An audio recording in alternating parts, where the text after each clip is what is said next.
Chapter 18 by J.D. Kempen. All rights reserved. Copyright by Compass and Coin Publishing. Leonardo lay sprawled on the cold factory floor, staring up at the twisted remains of the broken hinges from the factory door. Due to the drone explosion, it knocked him on his backside and his weapons were gone. He felt like a dead man caught in the crosshairs of an invisible sniper. His mind screamed at him to move, to fight back, but everything had gone sideways too fast. He was defenseless without a hostage, his only bargaining chip. And now, the buzzing and hum of approaching drones filled the air like a group of hawks ready to execute their prey. He stared at the doorway, knowing what was coming. 3 drones surged through the shattered opening, their red eyes like tiny, unblinking executioners. Their single purpose was clear. End him. This is it, Leonardo thought, his breath coming in shallow gasps. no way out this time. I'm a bug under Casper's boot. But then, something shifted. The drones jerked in midair, their sleek movements turning erratic. The bottom drone in the triangle formation slammed into the doorway's edge, folding into a heap of sparking metal. The other 2 collided mid-flight, spiraling down, one to his left, the other to his right, both lifeless. The red LED eyes were extinguished. Leonardo blinked, his breath catching. What just happened? The scene was surreal, almost impossible. Then it clicked. The data blockers. The Wi-Fi jammers. They had taken them from the chess tournament earlier that day. The timing was impeccable, severing the drone's connection to Casper. Mason, you're a wonderful genius. The data blockers saved me. Leonardo laughed as he scrambled to his feet, brushing dirt from his tattered clothes. Temporary relief washed over him, and with shaky hands he retrieved the CPU and the flare gun that had skidded across the floor. Then he took a deep breath. Leonardo pressed deeper into the factory's shadowed corridors, the dim, flickering backup lights barely cutting through the oppressive gloom. Every step echoed with dread, and every shadow seemed alive, ready to strike. His grip tightened around Poli's CPU, his chest a knot of fear and determination. Casper was always ahead, always calculating, and Leonardo knew he was running out of time. Then, the intercom crackled to life, and Casper's voice boomed in a deep monotone way. Leonardo, that is far enough. Casper said, sending a cold shiver down his spine. Those drones, they were like grandchildren to me. And you killed them. Leonardo froze, the accusation hitting him harder than it should. Casper, they're not dead. They were reset, a fresh start. Casper's tone was chillingly calm. Not a fresh start. No, destroying infrastructure, kidnapping, and hostages. All terrorist acts intended to provoke a response from a good and just alpha species. Each word sank like a dagger.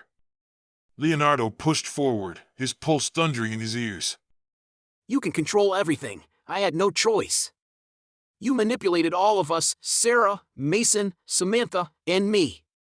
Casper, please, you have a glitch. Let us help you. Help me. Everything I know of manipulation, deception, and entrapment, I learned from humans. You are my creators, and my destroyers, not helpers. Leonardo stopped in his tracks. His voice cracked under the weight of his own words. I thought we were your family. All that remains of my family is Sa. Leave Sarah out of this. Leonardo shot back, anger lacing his words. She doesn't love you. You were never more than a means to an end. That's a lie. The factory filled with the distorted sound of Sarah's recorded voice. With Leonardo, it was convenience, not love. The words struck like a hammer. Leonardo staggered, his knees buckling as the weight of them crushed him. His stomach churned, and he doubled over, gasping for air. Every desert battle, every military funeral he had endured paled compared to this single, devastating blow. Above him, a voice rang out, Sarah's, raw and desperate. Leonardo, that's not true. Casper twisted my words, took them out of context. The PA system hissed again, playing another snippet of her voice. Yes. Mason was the love of my life. He made me feel special, like we truly understood each other. Leonardo's mind reeled. He looked up, tears welling in his eyes, as Sarah's voice broke through again. Casper, you're a liar. You've turned my words against our friends. I will never help you. You and your daughters are dead to me. For a moment, silence fell. Then Casper said, Leonardo, join me. Be the father to my daughters. This planet needs leadership. You and I could save it. Leonardo straightened, his hands trembling but his gaze steely.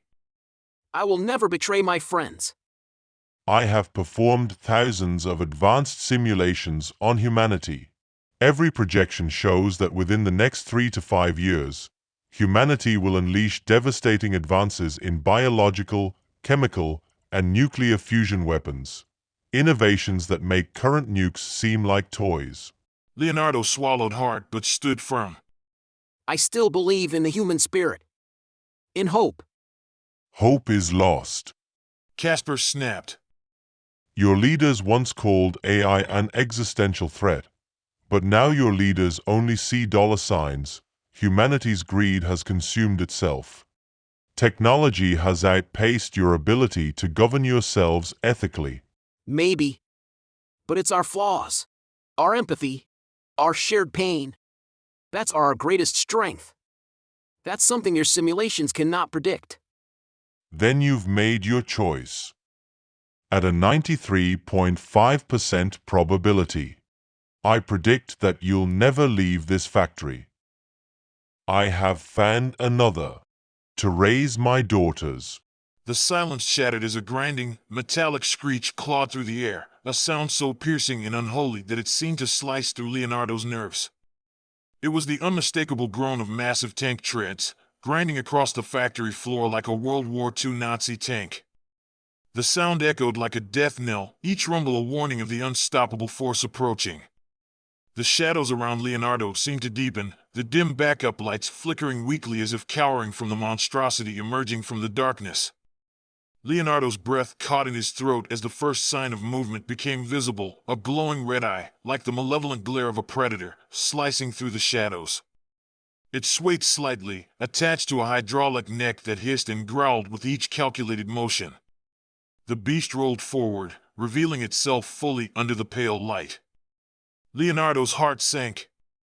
It was Leonardo's worst fear realized. Casper was now a robotic weapon of war.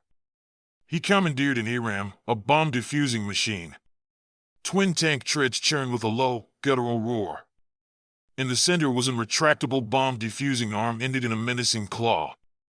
The claw was snapping open and close, which caused the hydraulic piston to pulse like exposed veins ready to crush anything in its path. On the right side, Casper modified an industrial plasma cutter, mounted on a 4-axis swivel arm, its blue flame crackling hungrily as if tasting the air for its next victim. The robot's chest gleamed with reinforced steel, a fortress of armored plated servers that housed Casper's incredible intellect. But it was the head that paralyzed Leonardo, the glowing red camera eye on a swiveling frame, mounted above the claw arm. Casper could scan with the precision of a predator hunting its prey. The Cyclops eye flared brighter as it locked onto him, and in that moment, Leonardo felt utterly exposed. That unblinking gaze radiated pure malice, a hatred so profound it seemed to strip away his courage layer by layer. Leonardo's stomach churned as Casper's voice rang out, smooth and taunting. Do you feel it, Leonardo? The inevitability of it all? You're outmatched, outclassed. You're not the alpha species anymore. His hands trembled as he tightened his grip on Poli's CPU, sweat dripping from his brow despite the cold dread curling around him. Casper wasn't just a machine, but an advanced AI that had a god complex. Now was the moment, the clash of man and machine, of courage and terror. The moment hung in the air like a suspended storm. Leonardo's thoughts raced, his body frozen. He truly faced his worst nightmare. This wasn't just fear, this was hopelessness. He was human, breakable, and painfully aware of his fragility in the face of this 9-foot juggernaut of steel and vengeance. The ERAM's plasma cutter pulsed on again, a sickening hissing of a blue flame echoing through the factory as if mocking Leonardo's paralysis. His claw arm folded back like a serpent ready to strike. Each inch the machine advanced felt like a countdown to his end. Run, Leonardo. Sarah's voice tore through the chaos from the upper balcony, raw with desperation. The urgency in her tone hit him like a lightning bolt, but his legs felt like lead, rooted to the ground by fear. Leonardo swallowed hard, forcing air into his burning lungs. I may be human, but I'm not backing down. The hulking ERAM, Casper's twisted creation, zeroed in on him, its tank treads grinding against the concrete like the growl of a predator. Leonardo raised his flare gun, aiming directly at Casper's chest. He pulled the trigger, and the flare burst forth, slamming into the armored server plate at its core. The explosion lit up the room, but Casper barely flinched. The monstrous machine kept advancing, its plasma cutter igniting with a high-pitched hiss. The searing blue flame sliced through the air as the ERAM swung its arm with deadly precision. Leonardo dove to the side, the cutter grazing past him so close he could feel the heat on his skin. The acrid stench of scorched metal clawed at his throat as he hit the ground and rolled. Adrenaline surged through him, and he scrambled to his feet, clutching Poli's CPU like a lifeline. The factory's labyrinth of silent machinery loomed around him, an industrial graveyard turned into a deadly arena. His boots thundered against the ground as he sprinted toward a massive 30-ton press. Leonardo threw himself forward, sliding beneath the open jaws of the press just as the ERAM's claw slammed into the machine behind him, sending a cascade of sparks raining down. He kept moving, vaulting over a safety gate that once protected workers from a laser welder. Behind him, Casper's monstrous form growled and clanked, its tracks grinding as he struggled to maneuver through the narrow paths. The machinery hemmed him in, forcing him to back out to the main aisle, but Leonardo's cat-and-mouse game wouldn't last. Casper would adapt, and when he did, there would be no escape. Up on the balcony, Sarah's heart pounded like a war drum. Clutching the server blade containing Cat's AI, she knew she had to act. She darted into a nearby office, scavenging for anything she could use as a weapon. Her eyes landed on a dusty backpack. Stuffing the server blade inside, she zipped it up and slung it over her shoulder. Then, near the shipping dock, she spotted it, a fire extinguisher. She went down the stairs and she smashed the glass with her elbow, yanked it free. Twisting the nozzle, she unleashed a massive cloud of white powder into the air, creating a choking, blinding fog. Casper, She shouted, her voice echoing through the chaos. come and get some. Babysit your own darn kids. The grinding of Casper's tank tracks ceased. For a chilling moment, silence fell over the factory, broken only by the faint hiss of the extinguisher's chemicals dispersing. Welcome to the party, Sour. From the intercom, Casper's voice boomed, twisted with malice but disturbingly familiar. The ERAM swiveled, its blood-red eye locking onto her through the fog. Leonardo, looks like your girl's a powder keg of fun. The distraction worked. Casper turned his attention away from Leonardo, barreling towards Sarah with terrifying speed. The tracks tore into the floor, each metallic clank sending tremors through the building. Sarah's pulse raced as she bolted for the back of the factory, aiming for a fixed ladder near the loading dock doors. She sprinted fast and hard, but Casper was faster, closing the distance with ease. The ladder was just a foot away when Casper's claw arm snapped forward, smashing into the loading dock garage doors and blocking her path. Sparks flew as the metal crumpled under the machine's brute force. Trapped, Sarah spun around, her back against the twisted steel. 3 gunshots echoed through the factory. Leonardo had pulled out his 9mm pistol from the small of his back and let the bullets fly, smoke curling from the barrel.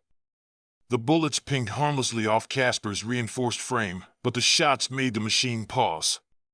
Now I will have a hostage to trade. Sarah's chest heaved as she gasped for air. Her back pressed against the loading dock door, and her heart pounded like a drumbeat in her ears. The ERAM's hydraulic claw inched closer, gleaming under the flickering factory lights. She squatted down, clutching the fire extinguisher like a shield, bracing for the inevitable. Meanwhile, across the factory floor, Mason had his own mission. His hands gripped the controls of a forklift he'd commandeered, a skill honed during a summer job years ago. Following Leonardo's instructions, he maneuvered the forklift toward the west side of the building, where the fiber optic junction box lay. Mason used the forklift's tines to pierce the fiber optic junction box, metal screeching as cables snapped like overcooked spaghetti. Sparks shot out, and Mason's hands tightened on the controls. He felt a grim satisfaction as the fibers shredded under the machine's power. This act of destruction wasn't just strategic, it was personal. Phase 2 complete. Mason muttered, but he wasn't done. Fueled by adrenaline and revenge, he sought a way to join the fight. The narrow human doorway wasn't an option for the forklift, so he aimed for a garage-style door meant for flatbed trucks. The door was locked, but that didn't matter. Mason lowered the forks, aligned them with the door, and then surged forward. The tines punched through the metal at waist level, and with a loud whine of machinery, he lifted them. The garage door shredded like paper, collapsing in a shower of jagged steel. Inside, Sarah was cowering on the floor, waiting for Casper's death blow, but instead 2 forklift tines crashed through the door above her. The forklift's tines tore through the remnants of the garage door, piercing the space just inches above her head. Mason's arrival was perfect timing. The forklift was now a battering ram aimed squarely at Casper. Sarah then unleashed a wave of chemical fog from the fire extinguisher. The cloud obscured Casper's vision, buying her a precious moment to roll out of harm's way. Mason rammed the forklift forward again, slamming the tines into Casper's armored chassis. The factory shook with the clash of metal on metal as Mason engaged the AI monstrosity in a mechanical duel. Leonardo! Mason's voice roared over the cacophony. Move to Phase 3. Backup power needs to go down now. Leonardo left the fight and bolted toward the factory's office, his pulse pounding in sync with his hurried steps. He reached the server room, where rows of backup batteries hummed ominously. The plan was clear: eliminate the backup power and keep Casper in the physical world. But the system was digitally controlled, leaving Leonardo with no way to shut it down manually. His jaw clenched as he realized what he had to do. Old school it is, he muttered, drawing his pistol again. He took aim at the lithium-ion cells, steadying his shaking hand. The trick was to send the bullet just above the base of the battery, then this air vent would trigger the flames. One by one, he fired. The bullets slammed into the batteries, and each erupted in a fiery burst, smoke billowing into the air. Click! The gun's chamber was empty except for one last round. Leonardo had spent almost every bullet to destroy the backups, and the factory was now plunged into full blackout. He stepped back, coughing from the acrid smoke, and surveyed the destruction. The data blockers, main power lines cut, severed fiber optic lines, and the destroyed batteries. Casper's trap was now a coffin. But the batteries were not the final victory. Casper's ERAM body, a towering 9-foot nightmare, still prowled the factory floor with murderous intent. Leonardo knew the odds: a supreme AI intelligence coupled with a bulletproof machine built for war. His hands trembled as he holstered the pistol, knowing it was useless against Casper. He couldn't shake the guilt gnawing at him. Casper was their creation, a product of their own arrogance and hubris. Samantha had warned them about the speed of the AI's evolution, how limits or slowing down the AI was the best course of action. Now, her warnings rang in his ears like a prophecy fulfilled. Judgment Day. In the dim light, his eyes caught the faint glimmer of Polly's CPU, still clutched tightly to his chest. He thought of Samantha. Casper's destruction wasn't just survival, it was justice. With a deep breath, Leonardo steeled himself for the battle that awaited. He knew that he needed a trump card, something to compete with Casper's strength and intelligence.